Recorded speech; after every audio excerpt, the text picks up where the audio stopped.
Hi, and welcome to this live reading from Shakedown, First Coast Thriller Series Book Number 1 by Armand Rosamilia, and this is presented by Itsy Bitsy Book Bits.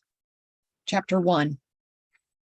Walt knew he was in trouble as soon as the door slammed open. He put his hand up to ward off the deadly rays of the sunlight behind the figure in his doorway. "Get up," the unmistakable voice of his boss. As soon as he stepped inside, Walt saw he wasn't alone. It was Tommy, who he'd closed the bar with last night. Good old dependable Tommy, who Walt had known since they were kids. Walt sat up on the couch and looked for his pants on the floor, but couldn't find them. He must have passed out on the couch instead of crawling to his bed last night. It was all a blur. "Can we shut the door and put on a light? It's too bright and it's really hot." After a second of failing to find where he'd tossed his clothes last night, he gave up. He reached for his smokes, but his boss shook his head. They still hadn't closed the door. Walt closed his eyes and yawned. He was trying to act casual, as if nothing was wrong. Hell, he didn't know what was wrong. It hit him a second before he saw the boss give a nod to Tommy, who frowned but put his hand on his waistband, an inch from his weapon. 6 of the cigarette boats were repossessed last night, the boss said quietly. The man never yelled, even when something importantly tragic had occurred. Behind his back, the crew called him Jake the Snake, after the famous wrestler who never screamed and shouted when doing a promo before a match. Calm, cool, and collected, like a snake. Walt nodded. That was the plan. The half-dozen speedboats were registered to a fictitious name, and they'd been useful for the past few weeks. But rumor had it one of them had been spotted by the Coast Guard, so now they weren't worth the headache of wondering when they'd be confiscated. The boss thought up a novel idea: buy used boats up and down the southeast using offshore bank accounts, laundering the money as they did it. Then never make a payment and have the boat repoed. With dozens of boats purchased each month and used to haul their product, the paperwork alone trying to find the purchaser tied up the system. One of the crew, Mort, had questioned the approach not too long ago. Walt thought he was either high or drunk, or likely both. Why not buy the boats outright and launder more money? Then we torch the boats offshore and move on. No fingerprints, no problems, no way for them to be traced. Mort was gone the next day. No one questioned the boss about the boats again. "I entrusted you to wipe down the boats and make sure there was nothing left," the boss said. Walt nodded his head. "I did it, just like you said." Now he was really uncomfortable. Had he finished the job before he'd gone out with Tommy last night? It was a bit of a blur. He remembered a hooker, or maybe someone's sister, stopping by. Was that last night? Walt shook his head. He started to stand, but the boss put a hand out to keep him on the couch. "Do you know what happens when you mess up? It makes all of us look bad, especially me." "Do you know why?" The boss smiled, but it wasn't pleasant.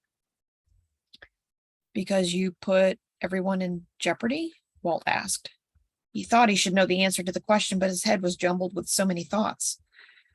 The boss stared at Walt for an uncomfortable minute until Walt looked down at his feet. I did what you asked. I wiped down all the boats and left them where you told me to leave them." Walt knew he'd forgotten something. "Then hand it over," the boss said. Walt looked up, confused. "What?" The boss put his hand out. "The 50 pounds missing." "What?" Walt was sweating. The sunlight was still drilling into his brain, and when he moved to put Tommy between him and the sun, Tommy sighed and stepped off to the side. Walt noticed his buddy had his weapon out now, too. "They're all marked, so I know what boat and where they were located inside the boat," the boss said. He shook his head. To Walt, it never looked like the boss was disappointed. You never wanted that. 50 pounds wrapped, $10 million, stashed under the cockpit sole. Walt stood up.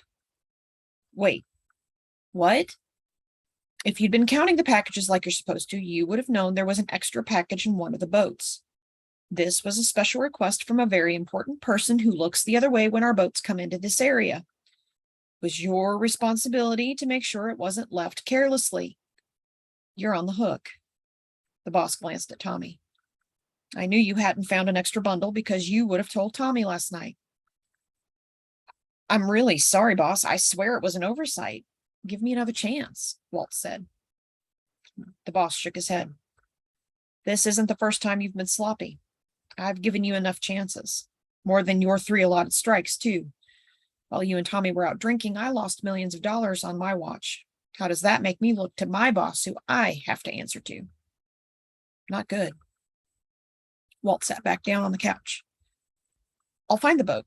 It has to be stored somewhere local. The boss chuckled. Not to worry, I have all of that figured out. No longer your problem, Walt. Walt smiled, thinking he'd get a second chance. The package was either already found or the boss knew where it was. No harm, no foul.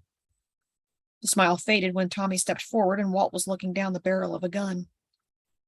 I don't suppose I can say anything to change your mind, boss?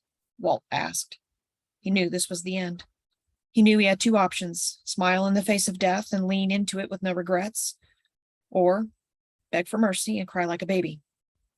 Walt chose to cry like a baby. I'll do whatever you want. I swear, no more screw-ups. I'll clean toilets. I'll kill for you free of charge. I'll take out the garbage. Anything, boss, anything. You're going to be a lesson to the rest of the crew, the boss said. I have to answer to a higher authority, Walt. I need to make sure this North Florida area is running smoothly, without incident.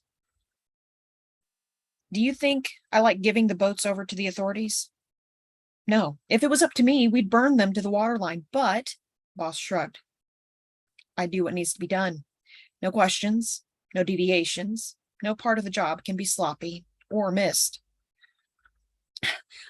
I can change. I screwed up, but I'll work even harder, Walt said. The boss shook his head. I wish I could believe you. Even if I could, your fate is out of my hands, Walt. You did this to yourself. As the boss left and shut the door behind him, the sunlight was gone. Walt could see his friend Tommy as he pulled the trigger.